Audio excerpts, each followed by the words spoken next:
नमस्कार, मैं कुमार प्रबोध और आप देख रहे हैं फर्स्ट बिहार झारखंड। दिवाली बीत चुकी है और सामने छठ है। और बिहार की जो पॉलिटिक्स को, सियासत को हम देखते आए हैं, दिवाली से छठ के बीच पॉलिटिकल गतिविधियां जो है वो थम जाती रही है। बिहार के लिए सबसे बड़ा पर्व छठ होता है। दिवाली में अपने आप में दिवाली की अलग महत्ता है। तो लोग छठ में, छठी मैया की आस्था में लगे होते हैं दिवाली के बाद से ही। लेकिन इस दफ़े एक नया पॉलिटिकल राजनीतिक घटनाक्रम देखने को सामने मिल रहा है कि दिवाली से छठ के बीच में गोवर्धन पूजा के दिन 14 नवंबर को पटना में यदुवंशियों का जुटान होने जा रहा है। कितने यदुवंशी जुटेंगे हम नहीं जानते, लेकिन बीजेपी के नेता हैं, केंद्र में राज्य मंत्री हैं नित्यानंद राय। उन्होंने एक बड़ा अजीबोगरीब टाइप का कार्यक्रम रखा है कि गोवर्धन पूजा के मौके पर यदुवंशियों का बीजेपी में मिलन समारोह। बिहार में जातीय सम्मेलन होते रहे, अलग अलग तरीके से अलग अलग जातियां अपना सम्मेलन करती रही हैं। खास जो कुछ खास प्रतीक बना लिए गए महापुरुषों को। अब जैसे महाराणा प्रताप की जयंती पर राजपूतों का सम्मेलन करा दीजिए, श्री कृष्ण सिंह की या सहजानंद सरस्वती की जयंती पर भूमिहारों का सम्मेलन करा दीजिए, जरासंध जयंती पर जो चंद्रवंशी समाज के लोग हैं उनका करा लीजिए, सम्राट अशोक की जयंती बना लीजिए और उसमें कुशवाहा समाज के लोगों का सम्मेलन करा लीजिए। अपने अपने पार्टी के स्तर पर लोग करते रहे, लेकिन ऐसा पहली दफ़ा हुआ है बहुत दिनों बाद। मुझे लगता है कि शायद विरले ऐसा वाकया होगा कि सीधे ये लिखा जाए कि गोवर्धन पूजा के दिन यदुवंशियों का मिलन समारोह बीजेपी में। यह नित्यानंद राय कल करने जा रहे हैं। और अजब कॉन्ट्रास्ट है, मतलब अलग अलग विपरीत परिस्थितियां एक ही पार्टी में, कि 5 नवंबर को इसी महीने में 8 दिन पहले अमित शाह बिहार के दौरे पर थे। मुजफ्फरपुर में उनकी जनसभा थी और वहाँ अमित शाह ने कहा कि यादवों और मुसलमानों की आबादी बढ़ाने के लिए बिहार में जातीय जनगणना में हेराफेरी की गई है। तो एक और तो अमित शाह यादवों पर कहीं ना कहीं निशाना साध रहे थे। यादवों के बहाने उनका निशाना लालू प्रसाद यादव, तेजस्वी यादव, जो आरजेडी की पॉलिटिक्स है, उस पर थी। और उसके 9 दिन बाद नित्यानंद राय यदुवंशियों का मिलन समारोह करने जा रहे हैं। यानी यादव समाज के लोग जो हैं वो बीजेपी में शामिल होने जा रहे हैं। ये नित्यानंद राय दावा कर रहे हैं। जगह जगह पटना में पोस्टर, होर्डिंग, बैनर पाट दिए गए हैं। अब इसके पीछे की राजनीति हम आपको समझाने बैठे हैं कि नित्यानंद राय के इरादे क्या हैं। नित्यानंद राय आखिर किसे, एक तरीके से कहें कि किसे मूर्ख बनाना चाह रहे हैं, पब्लिक को या अपनी पार्टी को, या उनकी पार्टी के नेता अमित शाह, जिन्होंने ये ऐलान कर दिया है कि बिहार में अब जो पॉलिटिकल अगले जो संग्राम होगा, यानी जो चुनाव होगा, उसकी कमान मैं खुद थामूंगा। मेरे निगरानी में पार्टी का यहाँ कामकाज होगा। और वो दिखा भी रहे हैं, हर महीने दूसरे महीने वो बिहार दौरे पर आ रहे हैं। यहाँ कोई चुनाव नहीं है फिर भी।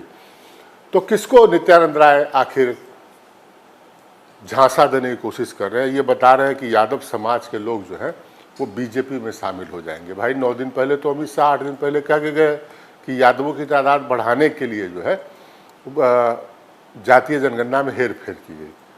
जातीय जनगणना में हेरफेर के आरोप कई अलग अलग तबके के लोगों ने, अलग अलग जातियों के लोगों ने लगाए। लेकिन अमित शाह ने ये खुलकर कहा कि यादवों की तादाद बढ़ाने के लिए और मुसलमानों की तादाद बढ़ाने के लिए ये खेल किया गया। तो एक और तो वहाँ अमित शाह निशाना साध रहे हैं और अमित शाह के पार्टी के, अमित शाह के मंत्रालय में जो उनके जूनियर मंत्री हैं, राज्य मंत्री हैं, वो यहाँ पर यादव सम्मेलन कराने जा रहे हैं। तो बीजेपी की जो यादव पॉलिटिक्स है उसको हम पूरा समझाएंगे आपको, और नित्यानंद राय के इरादे क्या हैं, नित्यानंद राय का बैकग्राउंड हम आपको बताएंगे। बीजेपी बिहार में यादव पॉलिटिक्स करके देख चुकी है। दरअसल बिहार बीजेपी के पिछले साल तक यहाँ के सीईओ हुआ करते थे।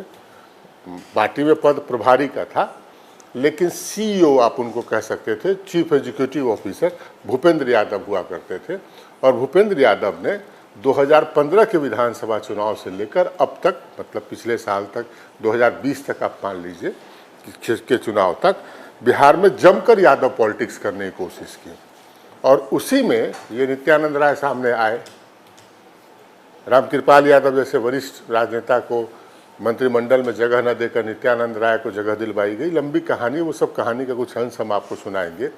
लेकिन यादव समाज कभी बीजेपी के पास नहीं आया। हाँ, लोकसभा चुनाव में नरेंद्र मोदी के नाम पर कई क्षेत्रों में यादव समाज का वोट मिला, हमेशा नहीं कहते कि एकदम नहीं मिला, लेकिन बाय एंड लार्ज जो बड़ा तबका है वो बीजेपी के साथ कभी नहीं रहा।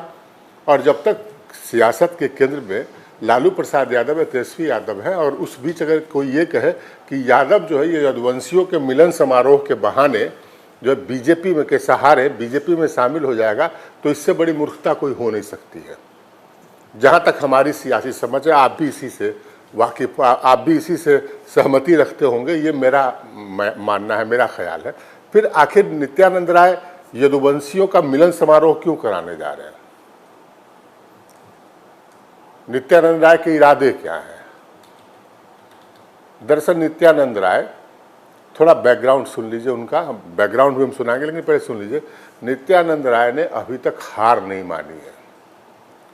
उनको लग रहा है कि 2025 में बीजेपी जब बिहार विधानसभा का चुनाव लड़ेगी तो हम बीजेपी की ओर से मुख्यमंत्री पद के दावेदार हो सकते हैं। अभी तक उन्होंने हार नहीं माना है, और अपने मुख्यमंत्री बनने के सपने को पूरा करने के लिए नित्यानंद राय ने हर वो काम किया जो राजनीति में अगर आप साफ सुथरी राजनीति करेंगे तो उसमें नहीं करना चाहिए। हम नित्यानंद राय का थोड़ा बैकग्राउंड आपको बता दें। नित्यानंद राय जो है वो छात्र राजनीति से बीजेपी से जुड़े रहे। अखिल भारतीय विद्यार्थी परिषद, जो आरएसएस की एक सहयोगी संगठन आप इसको कह सकते हैं, उसके जो है वो प्रदेश मंत्री रहे हुए। मैंने प्रदेश जो स्टेट के, बिहार स्टेट के प्रमुख को वहाँ प्रदेश मंत्री कहा जाता है। तो जिस दौर में सुशील मोदी बीजेपी, माफ़ करेंगे, एबीवीपी, अखिल भारतीय विद्यार्थी परिषद के राष्ट्रीय महामंत्री हुआ करते थे, उस समय नित्यानंद राय यहाँ बिहार में अखिल भारतीय विद्यार्थी परिषद में सक्रिय थे, और राजनीति में उनको जो है सुशील मोदी की ही उपज, सुशील मोदी का ही शिष्य माना जाता रहा है। आप कहेंगे कि नित्यानंद राय, और हम आपको उदाहरण दे सकते हैं कि जैसे नित्यानंद राय, एक वाक़या हमारे जेहन में आता है कि 2016 में ये बात हुई कि सुशील मोदी राज्यसभा जाना चाहते थे। तो अब बीजेपी प्रदेश का चुनाव समिति की बैठक चल रही थी। नित्यानंद राय उस चुनाव समिति के सदस्य थे, और भी लोग सदस्य होते हैं। पहले यहाँ से नाम जाता है, फिर सेंट्रल कमेटी जो है वो तय करता है। तो 2016 में जो है नित्यानंद राय ने ये प्रपोजल रख दिया चुनाव समिति की बैठक में कि सुशील मोदी को जो है बना दिया जाए, अकेले राज्यसभा का उम्मीदवार बनाने के लिए यहाँ से प्रस्ताव भेजा जाए। ये दीगर बात है कि वहाँ पर जो और मेंबर थे उन लोगों ने विरोध किया। फिर एक लंबी चौड़ी सूची गई, और 2016 में सुशील मोदी चाह कर भी बिहार से राज्यसभा नहीं जा पाए थे बीजेपी से, और वो तब वक्त था जब गोपाल नारायण सिंह 2016 में राज्यसभा सदस्य बनाए गए थे। 2016 के ये मार्च अप्रैल की बात है। उस समय ये दौर चल रहा था जब सुशील मोदी किनारे लगाए जा रहे थे। अमित शाह और नरेंद्र मोदी की जो जोड़ी है वो आई थी, और वो किनारे लगा रही थी सुशील मोदी को। भूपेंद्र यादव जब बिहार में प्रभारी बनकर आए तो अंदर की राजनीति यही थी कि सुशील मोदी को किनारे लगा देना है। तो नरेंद्र मोदी, अमित शाह और भूपेंद्र यादव सुशील मोदी को किनारे लगाने की कोशिश की जा रही थी। 16 में सुशील मोदी को राज्यसभा नहीं भेजा गया। फिर जो है उनको 17 में जब नीतीश कुमार से दोस्ती हुई तो नीतीश कुमार ने शर्त ही ये रखी थी कि सुशील मोदी को अब हमारे साथ डिप्टी सीएम बनाएगा। तो सुशील मोदी की पुनर्वापसी हुई मुख्य धारा में। लेकिन खैर 2016 की बात हम कह रहे हैं कि 2016 में नित्यानंद राय सुशील मोदी का झंडा उठाकर चलते थे। 16 में ही उस समय मंगल पांडे, जो सुशील मोदी के वो भी करीबी आदमी, वो प्रदेश अध्यक्ष हुआ करते थे। 16 में ही, 16 के अंतिम में, आखिर में बीजेपी ने कहा कि हम प्रदेश अध्यक्ष को बदलेंगे, और बीजेपी ने उससे पूरे देश में यह निर्णय लिया था कि हम पूरे देश में जो लोकसभा सदस्य, जहां हमारे लोकसभा सांसद हैं, वहां लोकसभा सांसद को ही हम प्रदेश अध्यक्ष बनाएंगे। सुशील मोदी को बीजेपी नेतृत्व की कार्यशैली रही है कि सुशील मोदी को जब दरकिनार करना हुआ, जब कभी भी, जैसे उप मुख्यमंत्री पद से हटाना हुआ जब 2020 में, तो उन्हीं से बुला के पूछा कि भाई किसको उप मुख्यमंत्री बना दे। तो 2016 के अक्टूबर में संभव था सुशील मोदी के जो उसमें शिष्य माने जाते थे, अभी भी माना तो वही जाता है, हालांकि उनकी भी रास्ते कुछ अलग हो चुके हैं। मंगल पांडे वो थे अध्यक्ष। तो सुशील मोदी को बुलाया बीजेपी नेतृत्व ने और कहा भाई मंगल पांडे हटा रहे हैं, हम लोकसभा का कोई मेंबर जो होगा, जो मतलब जो सांसद होगा, उसको अध्यक्ष बनाएंगे, प्रदेश अध्यक्ष। सुशील मोदी के पास नेतृत्व से लड़ नहीं सकते थे। सुशील मोदी से के सामने 3 नाम रखे गए कि ये 3 लोकसभा के सदस्य हमको लगते हैं कि ये, केंद्रीय नेतृत्व ने कहा कि मुझे लगता है कि ये अध्यक्ष के लिए ज़्यादा कारगर होंगे। ये 3 नाम है। उसमें से पहला नाम था संजय जायसवाल का, 2016 की बात मैं बता रहा हूँ, जो बेतिया से, पश्चिम चंपारण से सांसद हैं। दूसरा नाम था जनक राम का, जनक चमार खुद को कहते हैं, गोपालगंज से सांसद हुआ करते थे उस समय। और तीसरा नाम था नित्यानंद राय का। सुशील मोदी ने नित्यानंद राय को चुना और नित्यानंद राय को चुना और कहा इनको प्रदेश अध्यक्ष बनाइए। 2016 के अक्टूबर में नित्यानंद राय प्रदेश अध्यक्ष बन गए बीजेपी के। और भाई साहब, प्रदेश अध्यक्ष बनने के बाद उन्होंने सुशील मोदी से ऐसा पल्ला झाड़ा कि आप सामान्य परिस्थितियों में इसकी परिकल्पना नहीं कर सकते। एक इंसान के लिए मुश्किल होता है कि जो जिस आदमी ने पूरा आपका राजनीतिक करियर सजाया हो, संवारा हो, आपको आगे बढ़ाया हो, आपको प्रदेश अध्यक्ष की कुर्सी तक बिठाया हो, आप उससे पल्ला झाड़ दें। लेकिन राजनीति में सब कुछ संभव है। नित्यानंद राय उसके बाद भूपेंद्र यादव के, जो बिहार बीजेपी के सीईओ बने रहे लगभग 5-6 सालों तक, उनके हवाले ही बीजेपी में पत्ता भी नहीं खड़कता था भूपेंद्र यादव की मर्जी के बगैर। तो भूपेंद्र यादव के शिष्य बन गए और भूपेंद्र यादव और नित्यानंद राय की जोड़ी ने यहाँ वो सब प्रयोग किए कि बीजेपी गर्त में पहुंच गई। बीजेपी का जो नेतृत्व का स्तर था, एक एक करके वैसे व्यक्ति जिनको नेतृत्व जो है वो जो कर सकते थे बीजेपी को, चाहे किसी समाज के व्यक्ति हो, उनको, चाहे यादव समाज के व्यक्ति क्यों न हो, रामकृपाल यादव ऐसे नेता उदाहरण है उसके, उनको जो है चुन चुन कर किनारे किया गया, छांटा गया कि नित्यानंद राय के अगर बीजेपी सत्ता में आए तो मुख्यमंत्री बनने के चांसेस जो है वो बने। और एकमात्र नित्यानंद राय ही दावेदार रहे। ये लगातार कोशिश हुई। 2019 में नित्यानंद राय फिर से चुनाव लड़े, जीत गए। रामकृपाल यादव पहले से मंत्री थे, उनको हटाकर नित्यानंद राय को केंद्रीय गृह राज्य मंत्री बनवाया गया। ये भूपेंद्र यादव की देन थी। और चुन चुन कर इधर बिहार में छटाई कटाई जारी थी कि हमको यहाँ पर अब हमको किसी सूरत में कोई ऐसा नेता नहीं खड़ा रहने देना है जो नित्यानंद राय के रास्ते में बाधा पहुँचा सके। और नित्यानंद राय क्या कह रहे थे, आप कर रहे थे, आपको तस्वीर तो याद होगी कि केंद्रीय गृह राज्य मंत्री बिहार में जब नीतीश कुमार के साथ सरकार थी तो बिहार विधानसभा में आए और विधानसभा परिसर के बाहर फोटो खिंचवाने के लिए नीतीश कुमार के बगल में खड़े होके फोटो खिंचवाने के लिए मारा मारी कर ले, धक्का मुक्की कर ले, ये नित्यानंद राय कर रहे थे। आखिरकार बिहार विधानसभा चुनाव 2020 के बाद बीजेपी नेतृत्व को अंदाजा हुआ कि हम यहाँ पर क्या गलती करें। दरअसल भूपेंद्र यादव कह रहे थे कि बीजेपी यादव कोई बंधुआ है क्या, यादव वोटर जो है वो बंधुआ है क्या आरजेडी का, वो हमारे साथ भी चला आएगा। उनको लोग समझा रहे थे कि जब तक लालू परिवार का असर है तब तक आपके लिए मुश्किल है कि लालू यादव समाज के लोग जो है वो आपसे जुड़ जाएं। ये मुश्किल, ये असंभव सा काम है। लेकिन उनको अपने अपने नए शिष्य नित्यानंद राय को मुख्यमंत्री बनाने की इतनी हड़बड़ी थी कि वो बीजेपी के तमाम कद्दावर नेता, अब यादव समाज के प्रमुख कद्दावर नेता काफ़ी दिनों से बीजेपी के प्रदेश अध्यक्ष कब रहे, युवा मोर्चा के अध्यक्ष रह चुके नंद किशोर यादव, उनको किनारे किया गया। रामकृपाल यादव को किनारे किया गया। एक आप जान लीजिए बीजेपी में, मतलब जो बिहार में अगर कोई समझ रखने वाला, सबसे ज़्यादा राजनीतिक समझ रखने वाला व्यक्ति सुशील मोदी को किनारे किया गया, चुन चुन कर लोगों को किनारे किया गया। तो लेकिन 2021 के बाद बिहार, 2020 और 21 के बाद बिहार बीजेपी के केंद्रीय नेतृत्व को समझ में आया कि हम जो यादवों की पॉलिटिक्स करने की कोशिश कर रहे हैं उस पिच पर हम कभी भी किसी सूरत में सफल नहीं हो सकते हैं। और उसके बाद परिवर्तन हुआ। इतिहास अपने आप को दोहराता है। हमने कहानी आपको सुनाई कि नित्यानंद राय किस तरीके सुशील मोदी के सहारे ऊपर तक पहुँचे और उसके बाद जो है फिर सुशील मोदी के साथ उन्होंने क्या किया, मतलब आप हम जो अंदर की कहानियां हैं वो हम आपको सुनाना शुरू करें तो लंबा लगता है, 2-4 घंटा हो जाएगा। लेकिन भरी बैठक में सुशील मोदी से जुबान लड़ाते थे। एक होता है सीनियरिटी का, एक जो है वो लिहाज होता है, वो लिहाज भी करना भूल गए थे नित्यानंद राय। उनको लग रहा था कि मुख्यमंत्री कुर्सी अब आई अब आई अब आई। लेकिन बीजेपी नेतृत्व को यह समझ में आया और उसके बाद सम्राट चौधरी बने अध्यक्ष। ये सम्राट चौधरी जो है उसी तरीके से बीजेपी में नित्यानंद राय द्वारा बढ़ाए गए हैं जैसे बीजेपी में सुशील मोदी ने नित्यानंद राय को बढ़ाया था।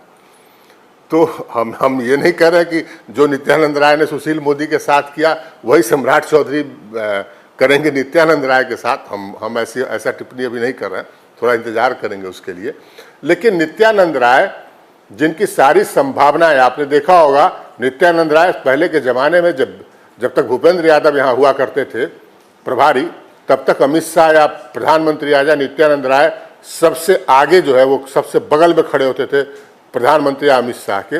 लेकिन जब परिवर्तन हुआ, जब बीजेपी नेतृत्व को अंदाजा हुआ, तो याद कीजिए नवादा की, माफ करेंगे वाल्मीकि नगर की वो सभा थी जहाँ पर जो बड़ा माला आता है नेताओं को पहनाने के लिए, अमित शाह को पहनाने के लिए माला आया और उसमें अमित शाह ने 10-20 नेता उसमें घुसे उस माले में। बड़ा माला होता है, आप देखते हो सर घुसा लेते हैं लोग। अमित शाह ने नित्यानंद राय को सर नहीं घुसाने दिया था, नित्यानंद राय किनारे कर दिए गए। चर्चा यह है कि अगर मंत्रिमंडल में फेरबदल हुआ, जो कि अब संभव नहीं लगता, अब तो 24 के चुनाव में 6 महीने बाकी हैं, ये लगातार चर्चा होती रही कि अगर जो है वो मंत्रिमंडल में फेरबदल हो तो नित्यानंद राय की छुट्टी होनी तय है। नित्यानंद राय को बिहार में पार्टी ने टास्क दिया था कि वो एलजेपी के जो फैक्शन हो गए हैं, जो 2 फ्रैक्शन हो गए हैं, एक चिराग पासवान और एक पशुपति पारस, इन दोनों के बीच दोस्ती करा दें। उसमें वो बुरी तरीके से फेल हो गए हैं। उसके बाद उनको अब आखिरी सहारा दिख रहा है कि हम यादव पॉलिटिक्स करेंगे, यदुवंशियों का मिलन समारोह करेंगे तो शायद हम मुख्य धारा में लौट सकें। गालिब चचा कहते थे कि दिल को बहलाने को ये ख्याल अच्छा है। वो गालिब साहब कहते थे दिल को बहलाने के लिए ख्याल अच्छा हो सकता है, लेकिन हमारी समझ में ये इस तमाशे से, अब उसमें कितने बापू सभागार में कार्यक्रम रखा गया है, कितने यदुवंशी गोवर्धन पूजा जैसे जो उनका प्रमुख पूजा होता है। भगवान कृष्ण ने, कहावत यह कि भगवान कृष्ण ने जो है ना, जब इंद्र कुपित होकर जब लगातार बारिश करने लगे भगवान कृष्ण के गांव में, तो भगवान कृष्ण ने कानी उंगली पर गोवर्धन पर्वत को उठा लिया था और 7 दिन तक उठाए रखा था, जिससे बारिश से उनके गांव को नुकसान नहीं हुआ था। और जब रखा था उन्होंने वापस उन्हीं की याद में वो गोवर्धन पूजा होता है। तो गोवर्धन पूजा ऐसे अपने प्रमुख पूजा को छोड़ के और लोग इनके सम्मेलन में आएंगे। लेकिन नित्यानंद राय जो किनारे होते जा रहे हैं, जो हाशिए पर लगाए जाते जा रहे हैं बीजेपी में, वो उनकी आखिरी उम्मीद है। और मुझे लगता है कि वो शायद बिहार के पब्लिक को कम, अपनी पार्टी के नेताओं को, जो शीर्ष नेता अमित शाह हैं और नरेंद्र मोदी हैं, उनको ये बताने की कोशिश कर रहे हैं कि नहीं, अभी भी हम में दमखम है। लेकिन हमारे मन में कोई डाउट नहीं है कि वो जो दावा कर रहे हैं कि हम जो है वो बीजेपी के साथ यादवों को जोड़ देंगे और मिलन करा देंगे, तो मौजूदा दौर में हमने, नित्यानंद राय जी, हम बता दें कि आपके एक शीर्ष नेता को हमने कहा था एक बार, हमसे निजी बातचीत हो रही थी इसलिए हम नाम नहीं बताएंगे, और वो बहुत डेटा, फिगर, आंकड़े, बीजेपी वालों की फितरत होती है। आप बड़े नेता से बात करेंगे ना तो वो 1 करोड़ वोट उधर हुआ, 10 लाख इधर हुआ, 15 लाख ऐसे आ जाएगा, वही सब गिनाते रहते हैं। तो हमने उनको कहा कि वो फिर यादवों की बात कर रहे थे। मैंने कहा किसी सूरत में यादव आपके साथ फिलहाल नहीं आएंगे। एक ही सूरत हो सकता है कि आप घोषित कर दिए कोई यादव हमारा मुख्यमंत्री होगा, तो शायद एक पोर्शन आपके साथ चला है। चूँकि यहाँ तो घोषित हो चुका है, नीतीश कुमार कह चुके हैं, आरजेडी के तो मुख्यमंत्री पद के दावेदार हैं तेजस्वी यादव। नीतीश कुमार कह चुके हैं कि भाई अब तो जो महागठबंधन है, जो बाद में अभी इंडिया अलायंस हो गया, उसके नेता तेजस्वी यादव वही मुख्यमंत्री पद के दावेदार होंगे। तो ऐसे मौके पर मतलब ये सियासी तौर पर अगर आप सियासी दिवालियापन कह सकते हैं, लेकिन राजनीति खैर आशावादिता का खेल होता है कि नित्यानंद राय एक यदुवंशियों का मिलन समारोह करा दें और यादव वोट जो है बापू सभागार में पटना में बैठ के, और यादव वोट बल्क में उसी हिसाब से जो है जितने व्यक्ति आएंगे बापू सभागार में उनको गिनती कर लीजिए 1000 या 2000 से, तो उतने लोग जो है वो आ जाएंगे, बीजेपी को वोट दे देंगे यादव समाज के लोग। थोड़ा ज़्यादा आशावादी हो रहे हैं नित्यानंद राय। वैसे उनकी पॉलिटिक्स उससे पहले सफल रही है, जब वो विधायक हुआ करते थे।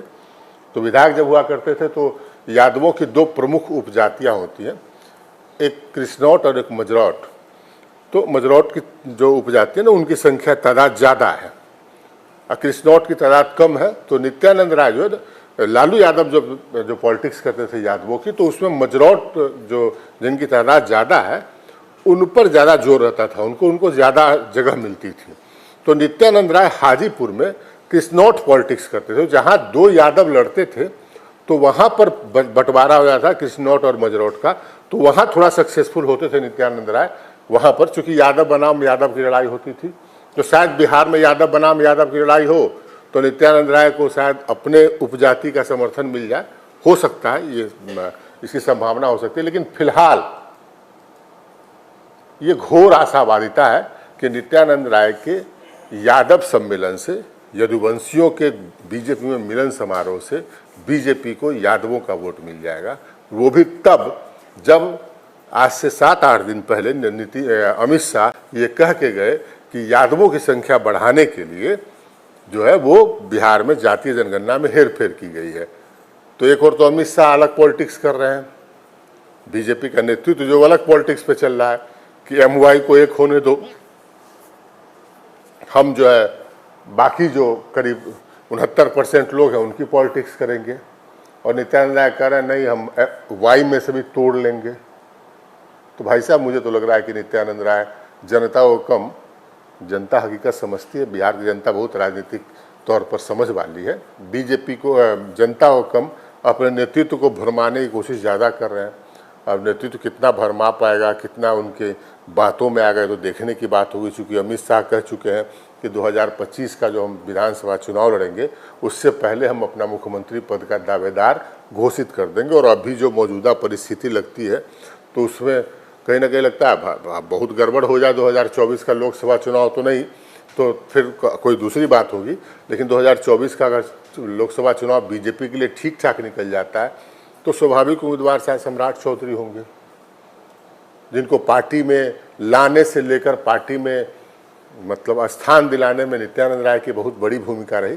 लेकिन नित्यानंद राय जी आपके चांसेस, माफ़ करिएगा, हमें कहीं दूर दूर तक नज़र नहीं आते। पॉलिटिक्स आपकी फेल हो चुकी है। अब आपकी ये जो पहल है ये किस हद तक कारगर होगी इसको हम देखेंगे। लेकिन फिलहाल हमको नहीं लगता है कि यादव जो है वो बीजेपी को वोट करने जा रहे हैं, बीजेपी के समर्थन में जा रहे हैं। तो ऐसे ही सियासी खबरें हम आप तक पहुंचाते रहेंगे और आपको बताते रहेंगे अंदर की कहानी। हम जानते ही ये कहानी आपको और कोई दूसरा नहीं बताएगा, हम ही बताएंगे, हमारे अलावा कोई नहीं है। चूँकि हमारे पास न पैसा, हमारे ऊपर न पैसा प्रभाव डालता है, न पावर से मुझे डर लगता है। तो जनता के प्रति जो उत्तरदायी हमारी जो जिम्मेवारी है, दायित्व हमारा, उसका हम जो है निर्वहन करते हैं। और पैसा वैसा नहीं, यहाँ बैठ के नहीं बिठा के कि क्रांति हो गई और किसी ने 10-20 हज़ार दे दिया तो क्रांति हो गई बड़ी, ये तो उखाड़ फेंकेंगे। कुमार प्रबोध ये काम नहीं कर सकता है। फिलहाल हमें दीजिए इजाज़त, नमस्कार।